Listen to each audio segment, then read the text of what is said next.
रघुकुल ही सदा चली आई, प्राण जाए पर वचन न जाई। जहाँ पर कृपा श्री राम की हुई, तहाँ पर कृपा करे सब कोई। प्रभु राम का सुंदर नाम, जिसके श्रवण मात्र से, जिसके कथन मात्र से जीव हमेशा के लिए आनंदित हो जाता है, जिसके अंदर मानव स्वर्गीय आनंद का अनुभूति होने लगती है सदैव। कितना सुंदर कहा है, पार होगा वही जिसे पकड़ोगे आप, जिसे छोड़ोगे पल भर में डूब जाएगा। कितना सुंदर कहा कि प्रभु राम जिसे आप पकड़े रखेंगे वो भवसागर से निश्चय ही तर जाएगा। जो रामायण जैसा अद्भुत ग्रंथ, जिसकी महिमा अपार है, सतगुरु राजी ने इस ग्रंथ की रचना के बाद इस धरती पर अमृत का सागर उड़ेल दिया। मैं अपने सभी मित्रों को विवाह अन्य शुभ अवसरों पर हमेशा रामायण का इस सुंदर ग्रंथ की उपहार के रूप में देता हूँ। इसकी महिमा कितनी अपार है, दो तीन मैं बातें आपके साथ शेयर करना चाहूँगा। हमारे मिलने वाले साथी दो भाई, जिनका अदालत में आपस में विवाद चल रहा है जायदाद का और परेशानी का, काफ़ी समय से उनका विवाद हाईकोर्ट तक पहुँच गया है।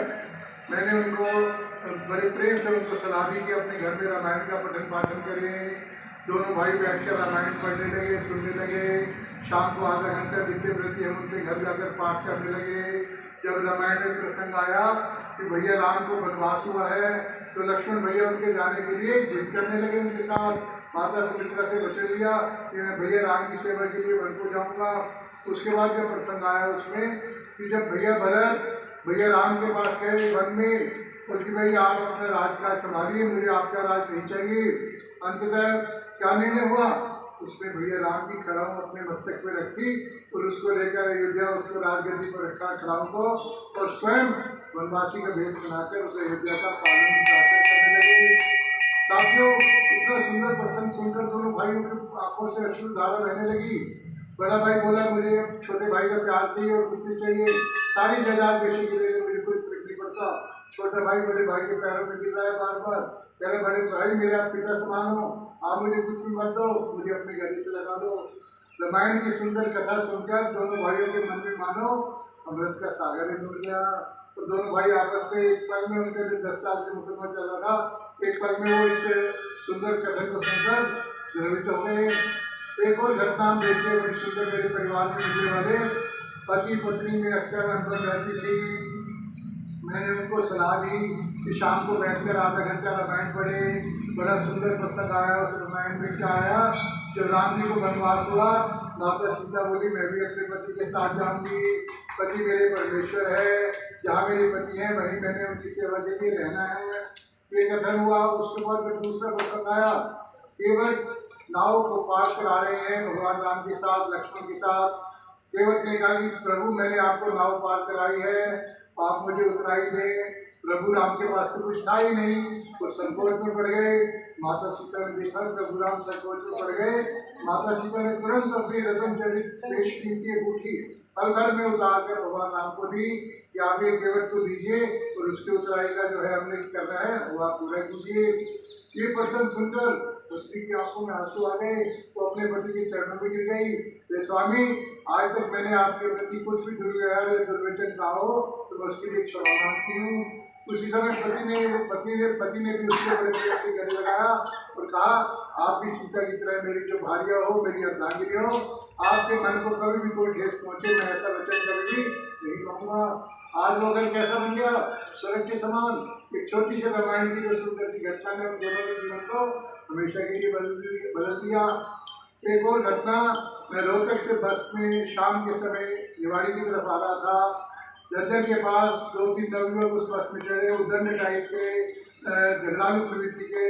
तो उसमें एक नवयुवती लड़की बैठी थी आगे की सीट पर, मेरे से 2 सीटें आगे। तो उन लड़कों ने छेड़खानी करते हुए उस लड़की की तरफ बढ़े। लड़की ने 2-3 बार उनको मना किया आप ऐसा ना करें, लेकिन जब एक और नवयुवक उस आगे की तरफ बढ़ने लगा, उनके शरीर को टच करने लगा, तो उस लड़की ने तुरंत अपने बालों में से एक लंबी सुई निकाली और उसके मुख को चुभो दिया। हम सभी बड़े खुश हुए, प्रभावित हुए उस बेटी की निडरता पर। तो मैंने उस बच्ची से पूछा कि बेटे आपको इतनी निडरता कैसे आई?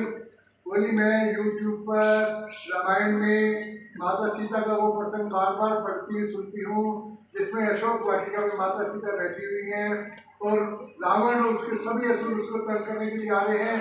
लेकिन वो सीता माता केवल तिनके की ओर से उस रावण दुराचारी रावण की से अपनी रक्षा करती है। जब सीता माता इतने बड़े राक्षसों के बीच में अपनी रक्षा कर सकती है तो मैं क्यों नहीं सीता माता की तरह अपनी रक्षा कर सकती। तो मैंने बहादुर बेटी को प्रणाम किया और रामायण और प्रभु राम उस अनोखी ग्रंथ को मैं पुनः पुनः प्रणाम करता हूँ। आज घर घर में यदि हमें राम नाम लाना हो, घर घर में सूर्य की रक्षा करनी हो तो हमें प्रभु राम का पवित्र आदर्श सभी के अंदर लाना होगा। रामायण एक अद्भुत ग्रंथ जिसकी हर चौपाई में एक जादू छुपा है। मेरे साथ हुई ये घटना आज से 25 वर्ष पहले लगभग मैं दिल्ली में अपनी दुकान के लिए कुछ सामान लेने गया। मैंने 2 बड़े बड़े पैकेट जो है ट्रेन में लादने के लिए कुली को लिए, जिनकी अनुमानतः जो उस पर 60-70 हज़ार रुपये का उसमें सामान था। दोनों कुली सामान लेकर ट्रेन की ओर चल पड़े। अचानक सामने से एक ट्रेन हो रही और कुली उस भीड़ के अंदर अचानक गायब हो गए। दोनों 60-70 हज़ार का सामान और वो एक पल में मेरी आंखों से ओझल हो गए।